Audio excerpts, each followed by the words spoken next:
اعوذ باللہ من الشیطان الرجیم بسم اللہ الرحمن الرحیم الحمد للہ رب العالمین والصلاة والسلام علی اشرف الانبیاء والمرسلین وآلہ الطیبین الطاہرین اعوذ باللہ من الشیطان الرجیم فمن اظلم ممن افترى علی اللہ کذبا او کذب بآیاتہ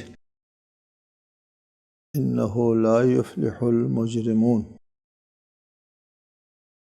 سورہ یونس آیت 17۔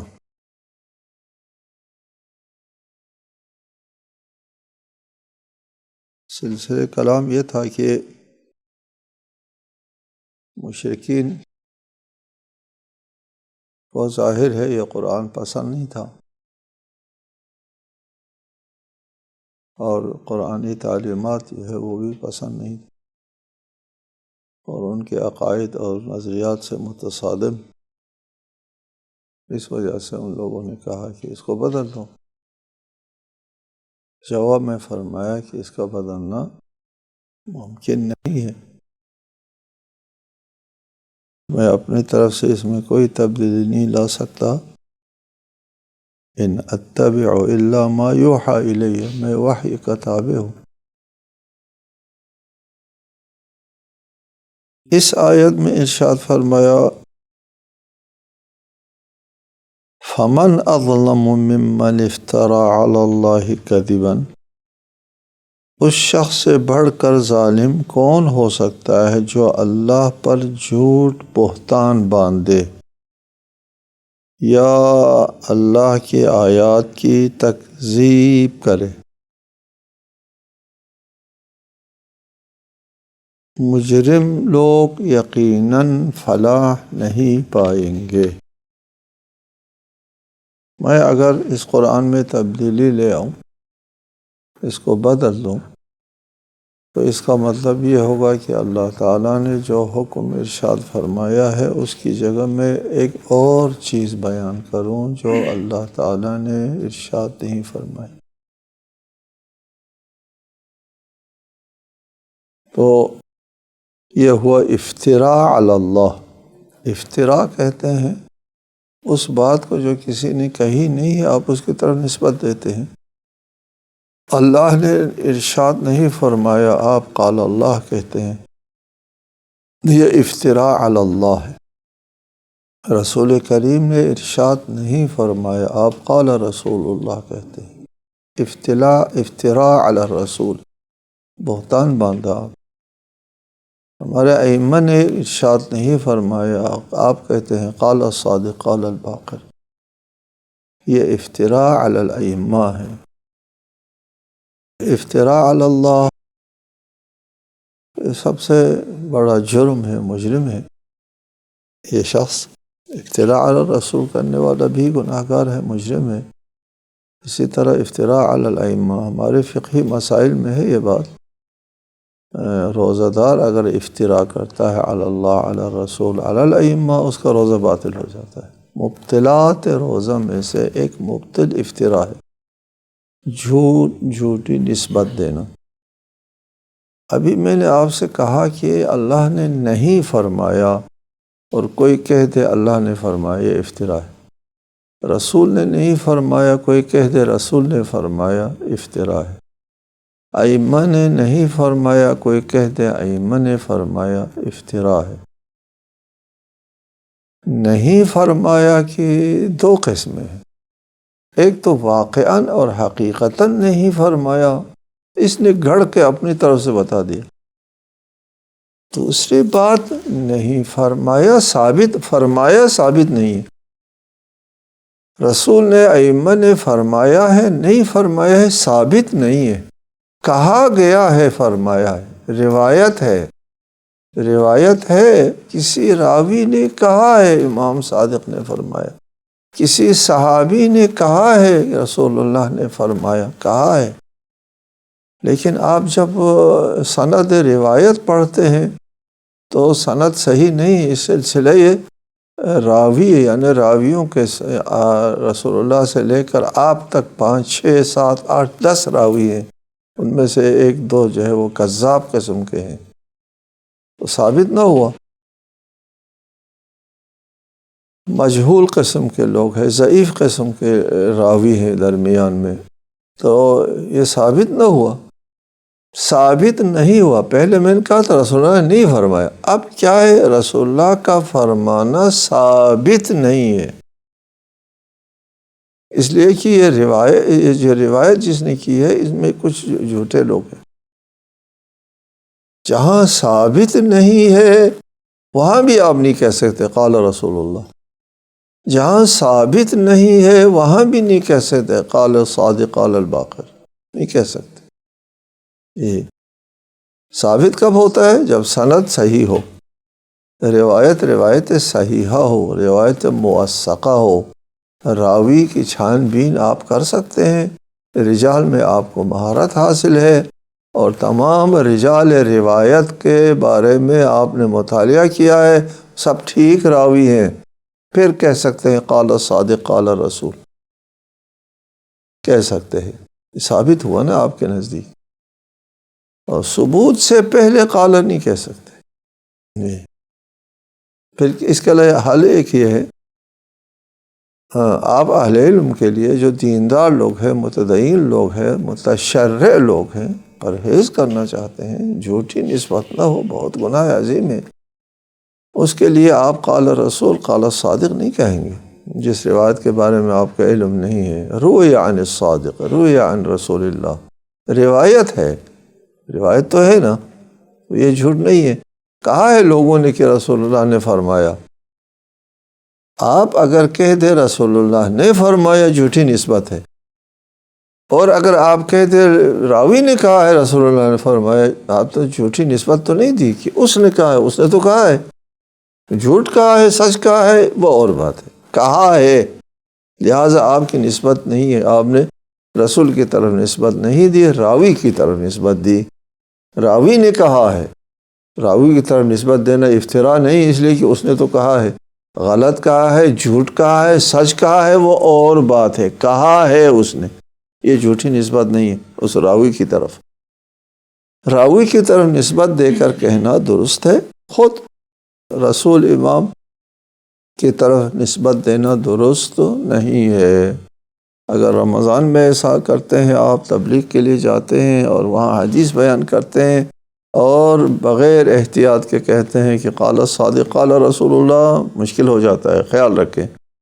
لفظ روایت ہے کہنا کوئی مشکل کام نہیں ہے، روایت ہے کہ رسول اللہ نے فرمایا، منقول ہے امام جعفر صادق نے فرمایا، روایت ہے امام محمد باقر علیہ السلام نے فرمایا، یہ کہہ دو اچھا ہے، ٹھیک ہے، پھر آپ بچ جاتے ہیں۔ حقیقت میں کہا ہے تو اچھا، نہیں کہا، راوی نے جھوٹ بولا ہے تو دھرو بگردن راوی، آپ کی گردن پہ نہیں آتا، ٹھیک ہے، آپ کی گردن پر اس وقت آتا ہے جب آپ براہ راست نسبت دے کر کے کہہ دیں کہ امام نے فرمایا ہے، رسول نے فرمایا ہے۔ جی آپ تو رسول کے اوپر نسبت دے رہے ہیں، امام کی طرف نسبت دے رہے ہیں جو ثابت نہیں ہے، ٹھیک ہے۔ اگر راوی کی طرف نسبت دے تو پھر راوی ماخوذ ہے، آپ ماخوذ نہیں ہے، ٹھیک ہے جی۔ یہ افتراء بارے میں، فمن اظلم ممن افترى على الله كذبا، اللہ کے اوپر جھوٹ باندھے، اللہ کے اوپر جھوٹ باندھنے کی ایک صورت یہ ہوتی ہے کہ ایک آیت کی غلط تفسیر کریں، من فسر القرآن برأیہ فلیتبوأ مقعدہ النار، یہ بھی ہے، اور من کذب علی متعمدا، اس میں بھی یہی روایت ہے، جو جھوٹ باندھے میرے اوپر جان بوجھ کر، وہ بھی اپنا ٹھکانہ جہنم میں بنا لے۔ یہ اللہ کے اوپر افتراء کرنے کے لیے کہ ایک صورت یہ ہے کہ قرآن کی غلط تشریح کرے، غلط تفسیر کرے۔ خدا نے تو یہ نہیں کہا، اللہ تعالیٰ نے یہ ارشاد نہیں فرمایا، اللہ تعالیٰ نے اس آیت کے ذریعے کوئی اور مطلب ارشاد فرمائے، تو کسی مطلب کو بگاڑ کر کہتا ہے اللہ کی طرف نسبت دیتے ہو۔ میں قرآن میں اگر تبدیلی لے آؤں، رسول اللہ کے لیے حکم ہے کہ فمن اظلم ممن افترى على الله كذبا، ایک کلی حکم آ گیا، اللہ کے اوپر بہتان باندھنے والوں سے بڑھ کر کوئی ظالم ہو سکتا ہے؟ نہیں ہو سکتا، سب سے بڑا ظالم ہوگا۔ او کذب بآیاتہ، یا اللہ تعالیٰ کے آیات کی تکذیب کریں۔ ایک تو یہ ہے اللہ نے ارشاد نہیں فرمایا، آپ کہیں اللہ نے، اللہ کی طرف نسبت دے دیں، دوسری صورت یہ ہے کہ اللہ نے ارشاد فرمایا اور آپ کہیں نہیں ہیں، تکذیب کریں، اللہ کے آیات کی تکذیب کرے کہ یہ اللہ کی طرف سے نہیں ہے، یہ بھی اسی میں ہے۔ دو صورتیں ہو گئی، ایک صورت یہ ہے کہ اللہ نے نہیں فرمایا، آپ کہتے ہیں فرمایا۔ دوسری صورت یہ ہے اللہ نے فرمایا اور آپ کہتے ہیں نہیں فرمایا، یہ تکذیب کرتے ہیں آیات الہی۔ اللہ کی طرف سے قرآن آتا ہے، آپ کہتے ہیں یہ قرآن اللہ کا نہیں، یہ تکذیب بھی آیات ہی ہے، یہ دوسری صورت ہے۔ انہ لا یفلح المجرمون، یہ دونوں مجرم ہیں، مجرم کے لیے نجات اور فلاح کی کوئی صورت نہیں ہے۔ وَيَعْبُدُونَ مِن دُونِ اللَّهِ مَا لَا يَضُرُّهُمْ وَلَا يَنْفَعُهُمْ وَيَقُولُونَ هَؤُلَاءِ شُفَعَاؤُنَا عِندَ اللَّهِ قُلْ أَتُنَبِّئُونَ اللَّهَ بِمَا لَا يَعْلَمُ فِي السَّمَاوَاتِ وَلَا فِي الْأَرْضِ سُبْحَانَهُ وَتَعَالَى عَمَّا يُشْرِكُونَ۔ اور یہ لوگ اللہ کو چھوڑ کر ان کی پرستش کرتے ہیں جو نہ انہیں ضرر پہنچا سکتے ہیں نہ انہیں کوئی فائدہ دے سکتے ہیں، اور پھر بھی کہتے ہیں یا اللہ کے پاس ہماری شفاعت کرنے والے ہیں۔ کہہ دیجیے کیا تم اللہ کو اس بات کی خبر دیتے ہو جو اللہ کو نہ آسمانوں میں معلوم ہے نہ زمین میں، وہ پاک و بالا تر ہے اس شرک سے جو یہ لوگ کر رہے ہیں۔ وَيَعْبُدُونَ مِن دُونِ اللَّهِ، یہ اللہ کو چھوڑ کر کے ایسے بتوں کی پرستش کرتے ہیں، عبادت کرتے ہیں جو ان لوگوں نے خود اپنے ہاتھ سے تراشا ہے۔ پتھروں کو وہ بت بناتے تھے، اور یا کھجور کو اپنے ہاتھوں سے وہ کر کے کھجوروں کے بت بناتے تھے، اور بھوک کی حالت میں اس کو کھا بھی لیتے تھے اپنے معبود کو۔ اپنے ہاتھ کے تراشے ہوئے بتوں کی عبادت کرتے ہیں۔ مشرکین کی تاریخ میں بتاتے ہیں کہ اصل میں یہ لوگ، ان کا اپنا نظریہ جو ہے، شرک کا نظریہ یہ ہے کہ اللہ تعالیٰ نے اس کائنات کو پیدا کیا، اور کائنات کو پیدا کرنے کے بعد کچھ مقرب ہستیاں ہیں، اس کائنات کا چلانا ان کے حوالے کر دیا۔ وہ فرشتے ہیں یا کیا ہے، ہم ان فرشتوں کی عبادت کرتے ہیں۔ وہ بہت سارے معبود ہیں، فرشتے معبود ہیں، چونکہ ہماری قسمت جو ہے وہ ان کے ہاتھ میں، کائنات کی تدبیر جو ہے ان فرشتوں کے ہاتھ میں سپرد کیا اللہ تعالیٰ نے، لہٰذا ہم ان فرشتوں کو راضی رکھتے ہیں جو ہماری زندگی جو ہے وہ ان کے ہاتھ میں ہے۔ ان کے عقیدے کے مطابق قیامت نہیں ہے، صرف دنیاوی زندگی کے لیے یہ لوگ پرستش کرتے ہیں، عبادت کرتے ہیں، اپنے ارباب کی بتوں کی عبادت دنیا کے لیے کرتے ہیں، آخرت کے یہ لوگ قائل نہیں ہیں۔ اپنے دنیاوی معاملات کو سدھارنے کے لیے ان بتوں کو خوش کرنے کی کوشش کرتے ہیں، اپنے معبودوں کو خوش کرنے کی کوشش کرتے ہیں، ان کی پرستش کرتے ہیں۔ معبود کون ہے؟ معبود وہی مقرب فرشتے، وہ معبود ہیں، ان کے ہاتھ میں کائنات کا چلانا ہے۔ بعد میں رفتہ رفتہ کچھ لوگوں نے اپنے جو معبود فرشتے ہیں ان کی کوئی تصویر بنائی ذہن میں، اس تصویر کے مطابق ان کا شبیہ بنایا، چونکہ وہ تصور میں نہیں آتا ہے، لہٰذا ایک ایسی چیز سامنے آنا چاہیے جو تصور میں آ جائے، اور اس شبیہ کو سامنے رکھ کر عبادت کی جائے ان معبودوں کی جن کے ہاتھ میں تدبیر کائنات ہے۔ شبیہ کو سامنے رکھ کر اس کی طرف رخ کر کے اپنے معبودوں کی پرستش کرتے تھے، نہ بتوں کی پرستش جو ہے وہ شروع میں نہ تھی۔ بعد میں رفتہ رفتہ مذہب شرک میں بھی انحراف آ گیا۔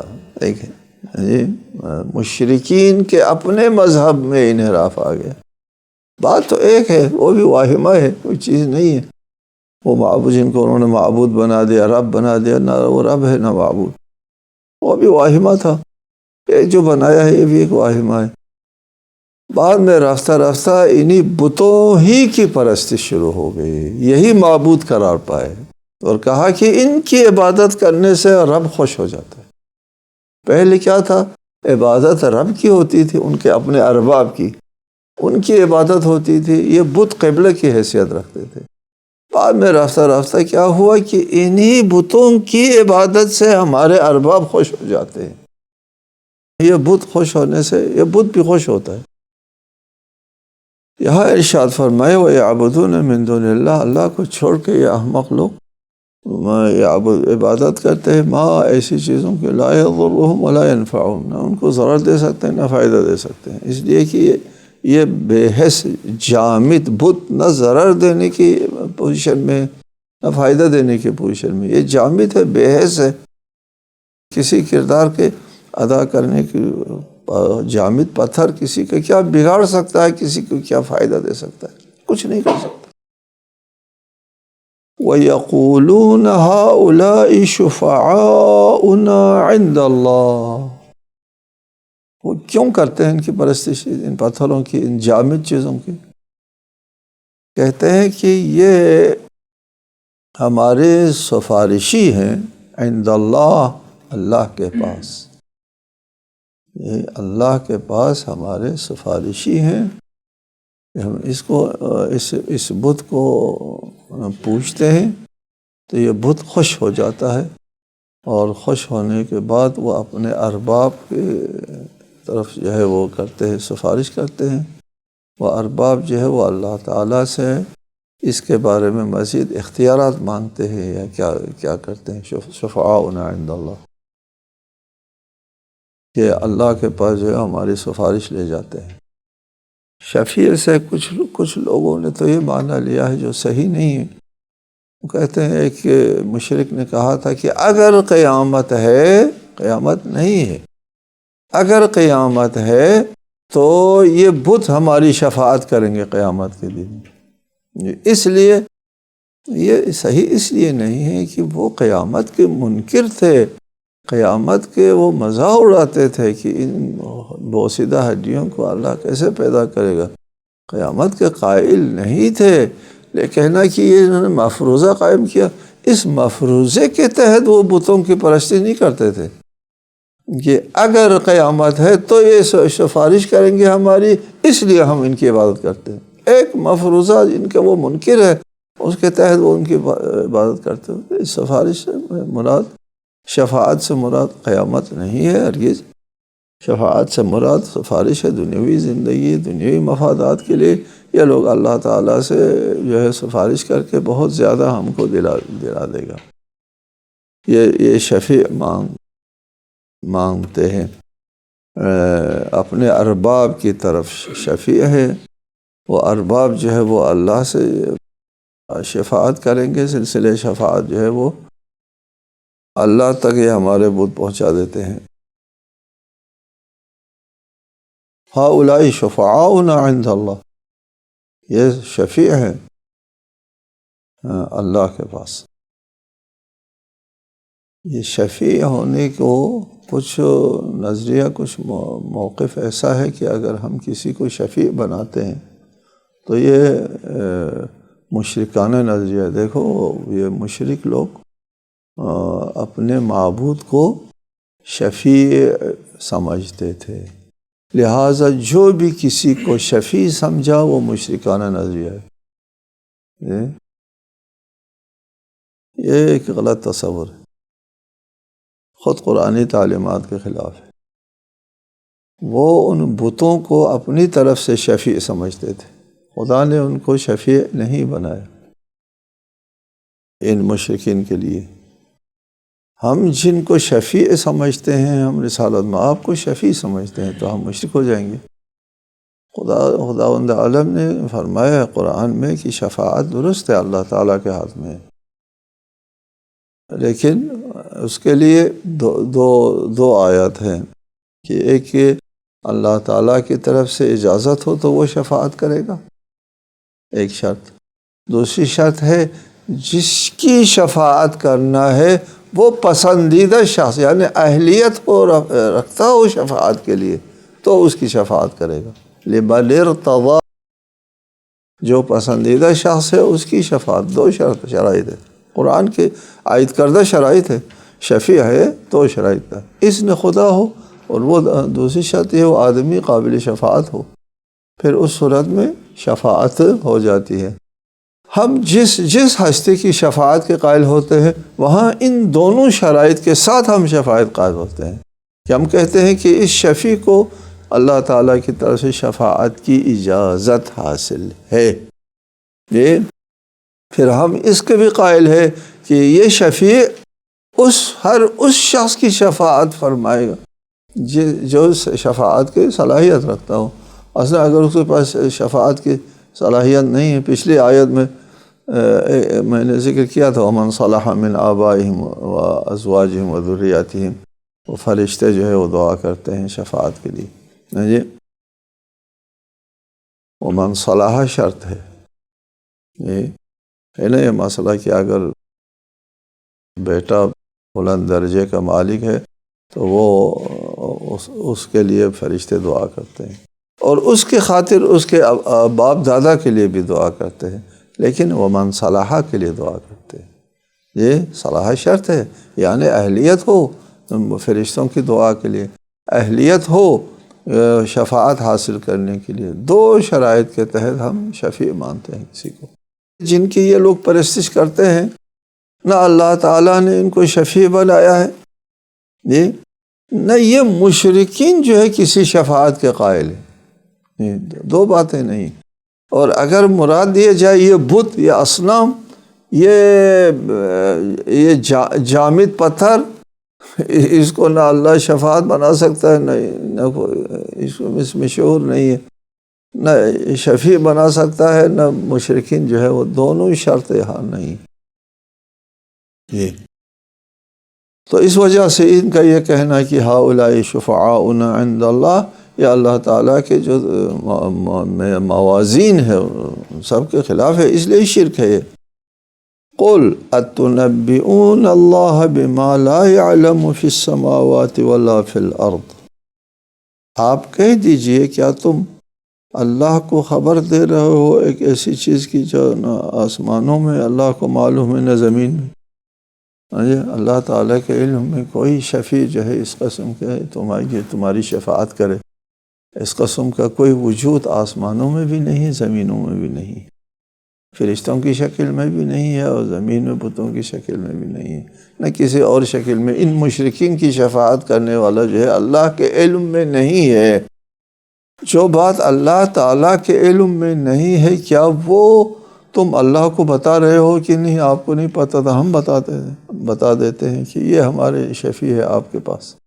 یہ قل اتنبئون اللہ بما لا يعلم في السماوات ولا في الارض، اللہ کو علم نہیں ہے، نہ آسمانوں میں کوئی ایسا شفیع ہے، نہ زمین میں کوئی ایسا شفیع ہے، تم اللہ کو خبر دیتے ہو۔ سبحانہ وتعالی عما یشرکون، اللہ تعالیٰ پاک و پاکیزہ ہے اس بات سے جو یہ لوگ اللہ کے ساتھ شریک بناتے ہیں۔ اگلی آیت ہے وَمَا كَانَ النَّاسُ إِلَّا أُمَّةً وَاحِدَةً فَاخْتَلَفُوا وَلَوْلَا كَلِمَةٌ سَبَقَتْ مِنْ رَبِّكَ لَقُضِيَ بَيْنَهُمْ فِيمَا فِيهِ يَخْتَلِفُونَ، اور سب انسان ایک ہی امت تھے، پھر اختلاف رونما ہوا، اور اگر آپ کا پروردگار پہلے طے نہ کر چکا ہوتا تو ان کے درمیان اس بات کا فیصلہ کر دیا جاتا جس میں یہ اختلاف کرتے ہیں۔ سورہ بقرہ میں بھی ذکر آیا ہے کان الناس امۃ واحدۃ فبعث اللہ النبیین، انسان کو اللہ تعالیٰ نے جس فطرت کے اوپر خلق فرمایا ہے اس فطرت کے تقاضے جو ہے وہ ایک جیسے ہیں، سب کے اندر ایک قسم کا رجحان ہے، سب کے اندر ایک قسم کی خصلت ہے، ایک قسم کی فطری تقاضے ہیں، خصلتیں مختلف، ایک قسم کی فطری تقاضے ہیں۔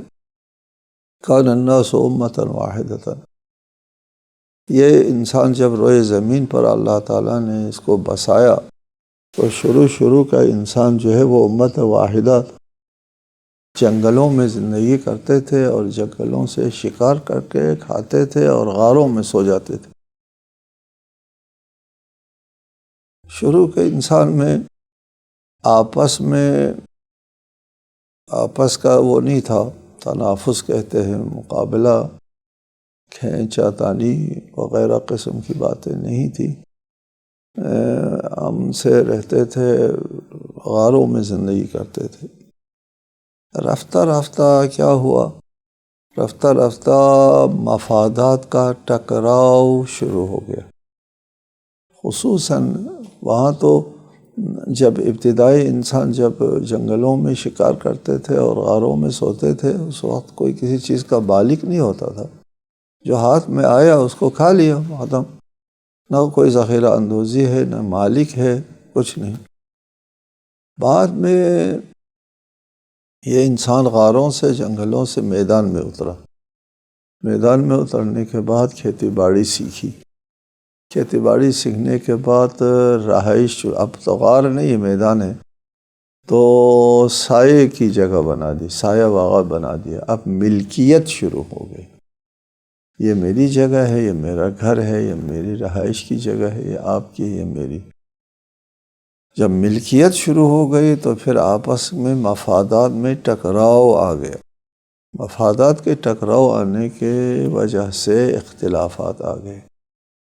یہ اختلاف جو ہے وہ انسانی مفاد پرستی کے تقاضوں کے مطابق ہے۔ انسان مفاد پرست ہوتا ہے، مدنی و طبع ہوتا ہے، اجتماعی زندگی کرنے کے لیے، اجتماعی زندگی کرنا انسان کی طبیعت میں ہے، باہم مل جل کر کے زندگی کرنا انسان کی طبیعت میں ہے۔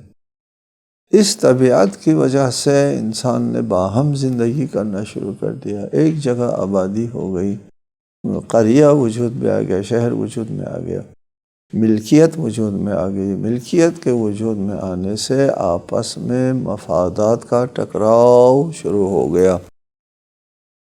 مفادات کے ٹکراؤ ہونے کی وجہ سے اختلافات آ گئے، اختلاف آ گیا۔ اس اختلاف کو ختم کرنے کے لیے شریعت آ گئی، قانون آ گیا اللہ تعالیٰ کی طرف سے۔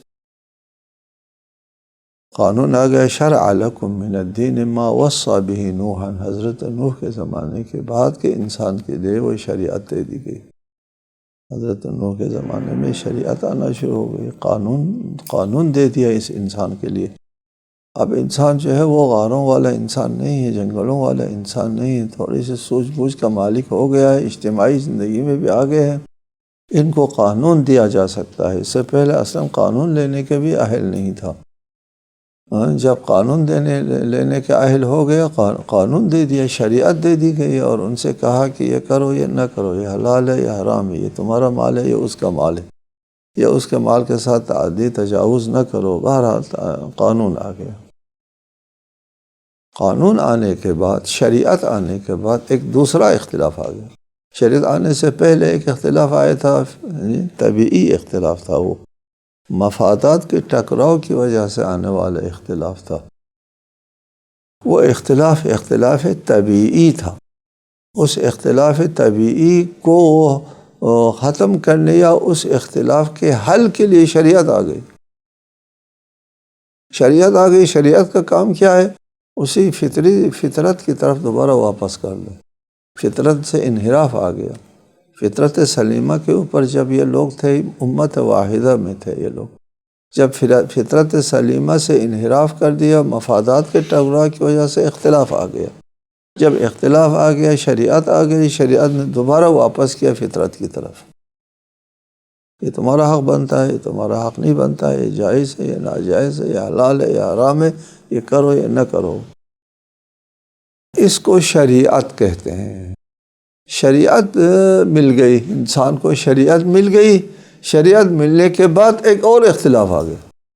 جی، اب کا اختلاف جو ہے وہ دین میں اختلاف کر دیا۔ علم آنے کے بعد، کتاب دینے ہے نا، قرآن مجید میں بہت متعدد آیات ہیں کہ جن کو کتاب دے دیا گیا ہے، ان لوگوں نے کتاب ملنے کے بعد اختلاف شروع کر دیا، شریعت ملنے کے بعد اختلاف شروع کر دیا۔ اس اختلاف کا فیصلہ تو قیامت کے دن ہوگا جو شریعت ملنے کے بعد، دین ملنے کے بعد ہمارے پاس دین ہے، اسلام ہے، ہم بھی آپس میں اختلاف کرتے ہیں، اس کا فیصلہ تو خدا قیامت کے دن کون حق پر تھا کون باطل تھا، کس نے اجتہاد بالرائے کیا، کس نے وہ منصوص نص کے خلاف اجتہاد فی مقابل نص کیا، اور کون سا مذہب جو ہے وہ نص رسول اور شریعت کے پابند رہے۔